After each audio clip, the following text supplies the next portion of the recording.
한 권을 훑어보는 시간. 안녕하세요. 읽어주는 OPQR입니다. 이번에 읽어볼 책은 21세기 자본입니다.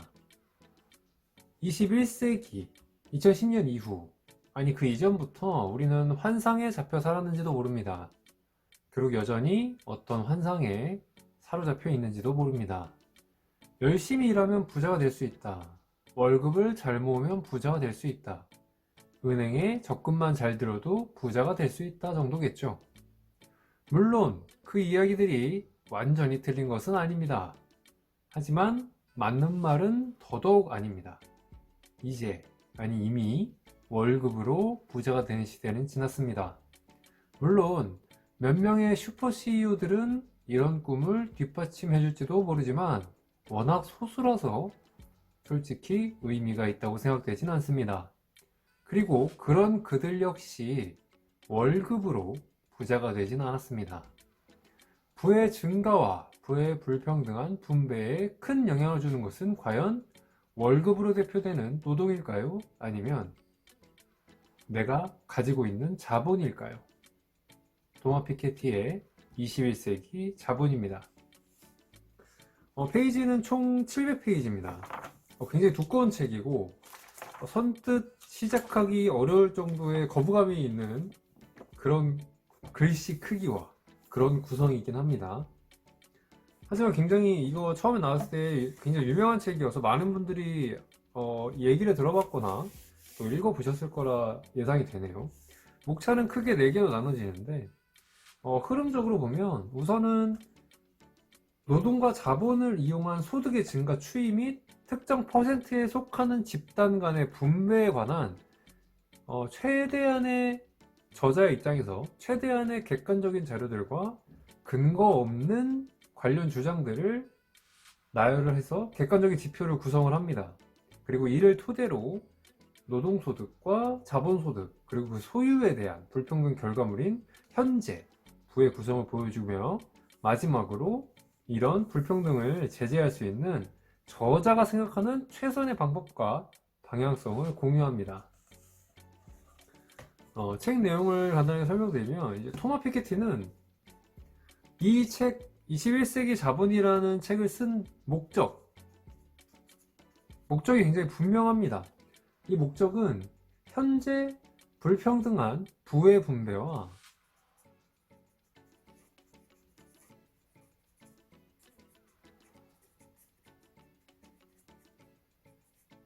극심한 양극화 현상을 최소화할 수 있는 제도 마련의 필요성을 얘기하지만 필요성 그리고 이러한 제도 마련을 위해서는 범국가적 어떤 정보 공유가 필요하다고 이야기를 합니다. 이게 이루어져야 어느 정도 조금이나마 완화가 될 수 있다고 주장을 하는 거죠. 제가 이렇게 결론부터 목적부터 말씀드린 이유는 이 작품, 이 책의 대부분이 이 결론을 내기 위한 증빙자료입니다. 증빙자료. 그렇기 때문에 제가 이 책을 처음에 개론에서 소개할 때 그리고 그 목차나 총페이지에서 소개할 때 대학 교재 느낌이라고 한 이유는 대학 교재에서 경제학 원론책 보는 딱 그 느낌입니다. 수많은 그래프들이 나오고 수많은 어떤 증빙 자료들이 나와서 결론은 한 줄인 그런 느낌의 책이에요. 그래서 만약에 이 책을 한 줄로 줄여라 이러면 굉장히 간단하게 됩니다. 왜냐면 다 증빙 자료들이니까. 하지만 그렇다고 해서 이 책이 읽을 가치가 없냐? 그건 아닙니다. 이 책은 읽을 가치가 충분합니다. 굉장히 방대한 자료를 가지고 있고요. 그리고 이 자료를 해석하는 관점 그리고 토마 피케티라고 하는 저자가 바라보는 부의 모습과 자료를 기초로 한 과거의 모습과 현재의 모습의 비교 등 경제학적으로 도움되고 세계 경제나 부의 분배를 바라보는 시각을 조금 더 발전시키거나 넓힐 수 있어요. 하지만 만약에 대학교재 느낌의 책은 좀 부담스럽다, 한 가지 주제를 가지고 수많은 증빙 자료를 가지고 뭔가 이렇게 작성된 책은 좀 보기 힘들다, 경제학 책을 아니면 경제학 관련된 대학 교재나 관련된 교재들을 한 번도 본 적이 없으면 조금 패스하셔도 될 것 같아요. 토마 피케티는 부는 이미 극심한 양극화와 더불어 계층 간의 이동도 불가능하며 분배적인 측면에서도 점점 불평등이 커질 것이다 라고 예측합니다.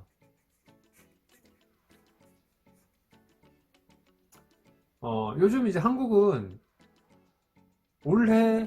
올해죠. 작년에는 좀 안 그랬던 것 같아요.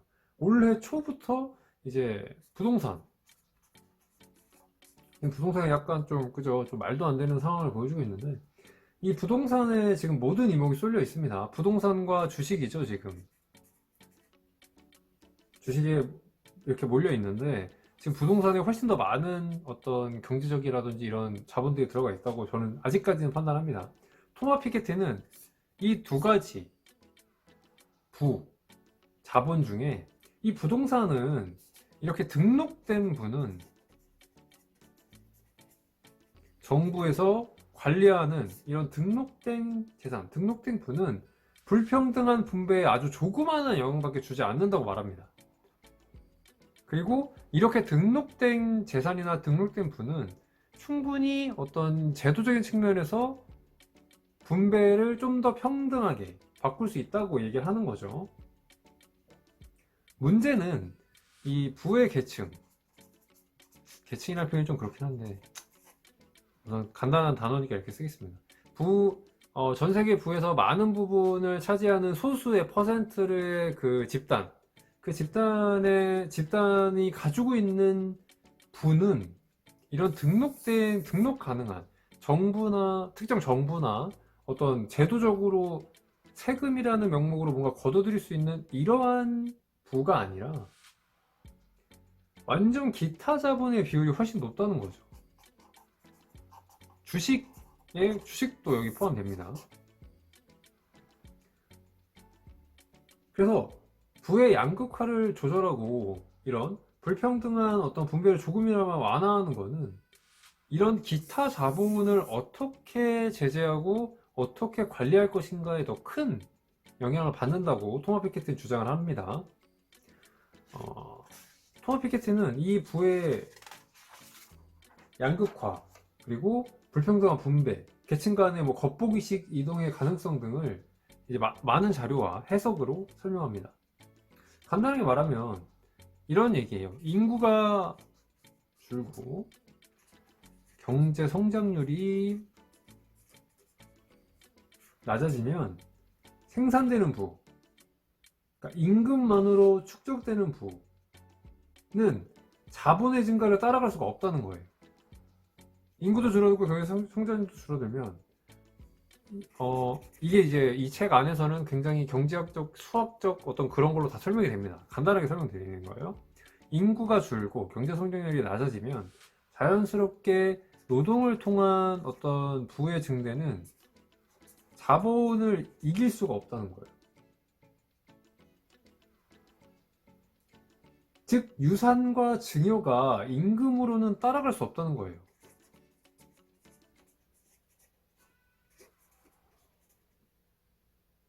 근데 아마 월급을 받거나 재테크에 관심이 있거나 이제 어떤 경제적인 활동을 시작하신 분들이라면 이 계산이 되게 빨리 될 겁니다. 내가 이제는 사실 금수저, 은수저, 흑수저라고 하는 단어를 사용하지 않아도 단순하게 내가 어떤 방식으로든 노동을 통해서가 아니라 단순하게 특정 자본을 가질 수 있는 상황이 발생한다면 이걸 통해서 돈을 버는 것이 내가 가서 1시간 일해서 버는 돈에 훨씬 많은 돈을 벌 수 있다는 거예요. 당연하죠. 당연한 겁니다. 이제는 당연해요. 근데 이 책이 나온 지가 이제 한 6년, 7년 됐습니다. 그러니까 이때는 조금 굉장히 극초반이라고 보여져요. 만약에 이 책을 2014년에 이 책을 보고 아 라고 하신 분들은 그때 당시에 부동산이라든지 뭐 주식을 좀 사셨겠죠. 네. 그 내용이고, 물론 이런 이제 토마 피케티는 이제 이런 임금이 뭐 그러니까 노동을 통한 부의 축적이 자본보다 높은 시기가 없다고 얘기하진 않아요. 그런 시기가 분명히 있었지만 그런 시기는 굉장히 특수한, 그러니까 모든 계층이 좀 고통받는 그런 시기. 즉 뭐 예를 든 것이 이제 세계 제1, 2차 대전과 대공황이 나오는데 그게 모든 계층이 고통받는 시기에서는 자본보다 노동이 좀 더 좋은 효과를 보였다고 하지만 이거는 우리가 기대할 수 없다는 거죠. 그리고 겪고 싶지도 않고 그렇죠. 그래서 토마 피케티는 제가 앞서 말씀드린 그 결론을 제시합니다.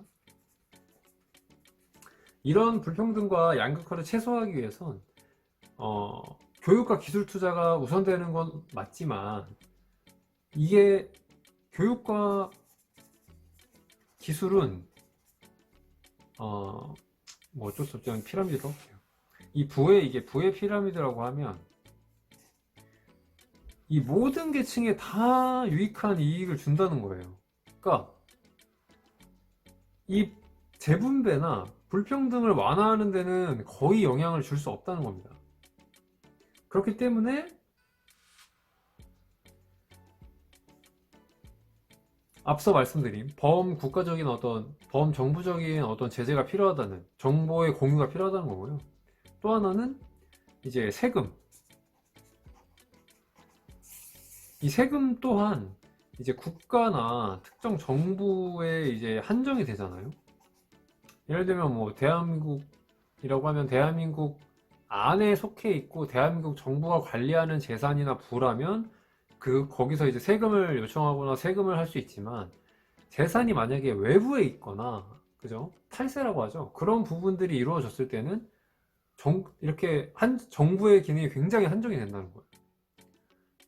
그래서 토마 피케티는 A라는 정부와 B라는 정부가 이런 재산이나 부에 대해서 정보 공유가 완벽하게 된다면 이 사람이 속해 있는 A든 B든 어딘가에서는 이 사람의 재산에 대한 세금을 통해서 재분배를 이루어낼 수 있다는 거죠. 어떤 느낌인지 보이시죠? 토마 피케티는 이 가능성을 사실 EU에서 찾아요. 이 통화, 그죠? 유로화를 통합하는 과정을 이때만 해도 굉장히 성공적이었죠. 2014년입니다. 계속 말씀드리지만 이 책이 나온 게 유로화의 가능성을 보면서 이런 범세계적인, 범정부적인 어떤 정보 공유를 통한 부의 재분배 방식이 가능성이 있다고 이제 생각을 하면서 책이 마무리가 되거든요. 가능할지는 이제 뭐 시간이 해결해 주겠죠. 그럼 질문 하나 드리도록 하겠습니다. 이제 현재 지금 오늘도 한국은 부동산만큼이나 이제 주식 붐이 굉장히 일어나고 있어요. 이 말은 두 가지로 해석될 수 있다고 봐요. 많은 분들이 월급으로는 안 된다라는 거를 이제는 확신하시는 거고, 또 하나는 이 주식과 부동산을 통해서 얻는 이 부의 증가분이 너무 말도 안 되는 게 이제 눈에 보이는 거죠. 너무 많이 일어나는 거지. 내 옆에도 있는 거죠. 이제 내 친구도 이런 걸로 돈을 확 버는 거죠. 먼 세상의 어떤 완전 다른 사람이 아니고 좀 자주 일어나게 되다 보니까 이쪽으로 이제 많은 자금들이 몰리고 있다고 생각이 돼요. 적금보다도. 제가 어릴 때만 해도 재테크는 선택이었습니다. 근데 지금은 아니죠. 지금은 필수가 됐어요. 여러분이 생각하는 가장 효율적인 재테크 방식은 뭘까요? 뭐 주식일 수도 있고 부동산일 수도 있고, 그죠? 적금이 아직까지 최고다라고 하실 수도 있고, 뭐 투자도 있을 수 있죠. 직접 투자. 아니면 뭐 사업을 직접 꾸리는 것도 생각하실 수 있고, 요즘엔 인플루언서나 뭐 온라인에 작은 이제 쇼핑몰 여는 거 뭐 이런 것들도 있잖아요. 뭐 유튜버도 있고 스트리머도 있고 뭐 여러 가지가 있는데, 여러분이 생각하는 가장 어떤 괜찮은 효율적인 아니면 관심 있는 재테크 방식은 어떤 게 있으신지 궁금하고요.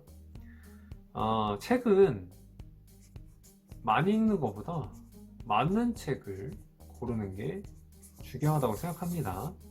맞는 책을 고르는 데 도움이 되는 영상이었으면 좋겠고요. 지금까지 OPQR이었습니다. 감사합니다.